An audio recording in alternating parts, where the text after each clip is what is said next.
a lot here.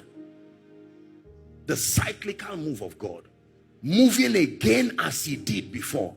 So when you meet a man that has done business with God for many years, he can read the writings on the wall and tell you, I know this move. When I was 17 years, this was how the formation of the revival started. And now I see that same formation. So he can guide you. An example of such a move and such an advantage was Eli and Samuel.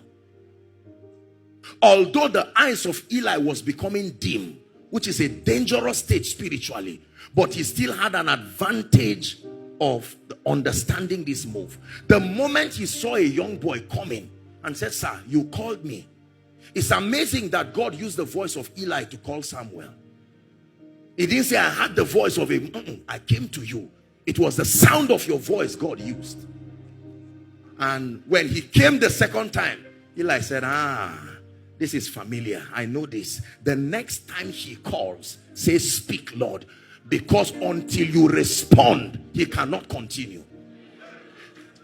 He will not violate your will. Remember that God lures men. Oh dear. Help me, Holy Spirit. I don't want to delve and talk about so many things now. The way God lures men into dimensions, you see, is to come to you. He knows your spiritual hunger and appetite. So he will manifest something about him that reflects your hunger and hide it back. The moment that happens, it will draw you to want to find out. So as a man of God, you are trusting God for a prophetic grace. For instance, now you will come for a meeting and it's like it will be hazy. You'll be hearing Janet and say, should I embarrass myself or not? Who is Janet? I'm the one. Are you five in your... You are five. You see, you are happy. And then the next meeting, you will try it again. And it will not work. It is not backsliding. He's luring you. Dimensions in the spirit cannot only be believed. They can be tasted. Oh, taste and see. I've always used this example. Let me use it again. I come from the north. And many of you have them here, right? That these people that sell meat. Yes. They never allow you buy it.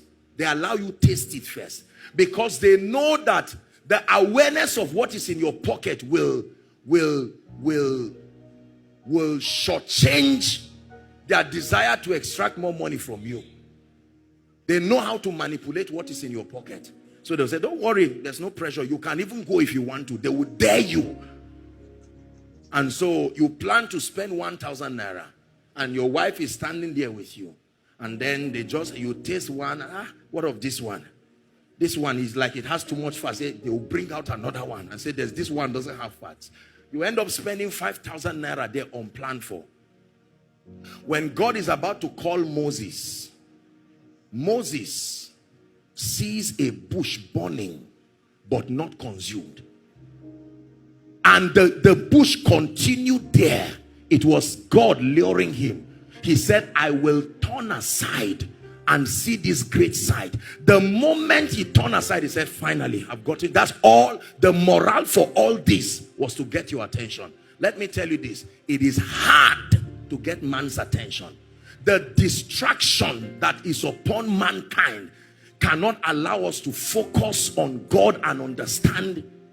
God is very excited when he finally gets man's attention. He doesn't hide it. You see his excitement. That's why when God is trying to use a man and you come to distract that man, God will say, you don't know what I went through to get this guy to now pay attention. You better not be a distraction. There are many skills that the Spirit of God can employ to get men's attention. He can relocate men. He can go as far as making you lose your job.